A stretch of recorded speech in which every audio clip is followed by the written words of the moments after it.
आखिर ननद भाभी में नोक झोंक क्यों होती रहती है? सुनिए शिव जी से। एक बार माता पार्वती के मन में आया कि उनकी भी एक ननद होती, जैसे सभी की ननद होती है, तो इससे कैलाश पर्वत पर उनका मन लगा रहता। लेकिन भगवान शिव तो अजन्मे थे, उनका न तो कोई माता पिता था और ना ही कोई भाई बहन होने का सवाल उठता। यह बात माता पार्वती अपने मन में रखकर बैठ गईं। लेकिन भगवान शिव तो अंतर्यामी थे। उन्होंने माता पार्वती के मन की बात जान ली और अनजान बनकर बार बार पूछते रहे कि आखिर तुम्हारे मन में चल क्या रहा है? अगर कोई समस्या है तो बताओ।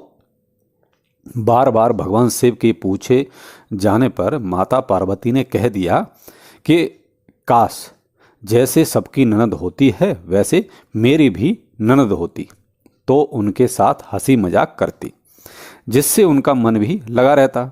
भगवान शिव ने कहा कि ननद तो तुम्हारी आ जाएगी, लेकिन क्या तुम ननद के साथ रिश्ता निभा पाओगी? कहीं अगर दोनों के बीच नहीं बनी तो क्या होगा? पार्वती जी ने कहा कि आखिर ननद से मेरी क्यों नहीं बनेगी? मैं ननद भाभी के रिश्ते को अच्छे से निभा लूंगी।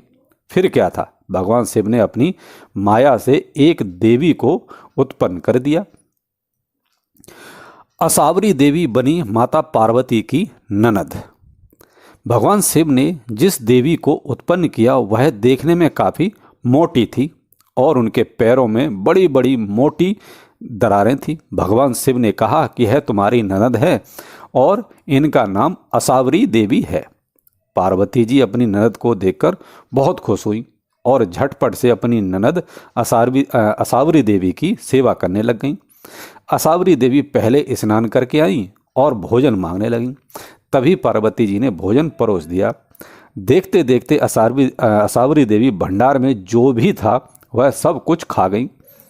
माता पार्वती और भगवान शिव के लिए कुछ बचा ही नहीं था। यह देखकर पार्वती जी दुखी हो गईं।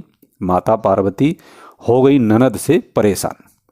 पार्वती जी ने फिर अपनी ननद को पहनने के लिए नए वस्त्र दिए, तो असावरी देवी के लिए उनके वस्त्र छोटे पड़ गए क्योंकि असावरी देवी मोटी थी। पार्वती जी परेशान हो गईं। उनको तो ऐसी ननद चाहिए थी जिसके साथ वह हंसी मजाक कर सकें। तभी उनकी ननद असावरी देवी को मजाक सूझा और उन्होंने पार्वती जी को अपने पैरों की दरार में छुपा लिया, जिससे उनका दम घुटने लगा। भगवान शिव ने माता पार्वती के बारे में असावरी देवी से पूछा कि आखिर पार्वती कहाँ है, तो उन्होंने झूठ बोल दिया कि वह नहीं जानते कि आखिर पार्वती जी कहाँ हैं। भगवान शिव को आया गुस्सा। पार्वती जी चाहती तो आ जाती, लेकिन ननद की ठिठोली समझकर वह उन दरारों में बैठी रहीं।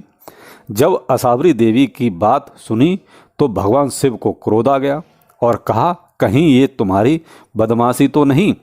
तब असावरी देवी हंसने लगी और जमीन पर पांव पटक दिया, जिसकी वजह से पैरों की दरारों में से पार्वती देवी बाहर निकल आई। पार्वती अपनी ननद की हरकतों से परेशान हो गईं और भगवान शिव से कहा कि आप जल्दी से ननद को ससुराल भेज दीजिए, मुझसे बहुत बड़ी गलती हो गई। ननद की चाह रखकर भगवान शिव ने असावरी देवी को कैलाश से विदा कर दिया। भगवान शिव ने कहा कि पार्वती जी, यह तो मेरी माया थी।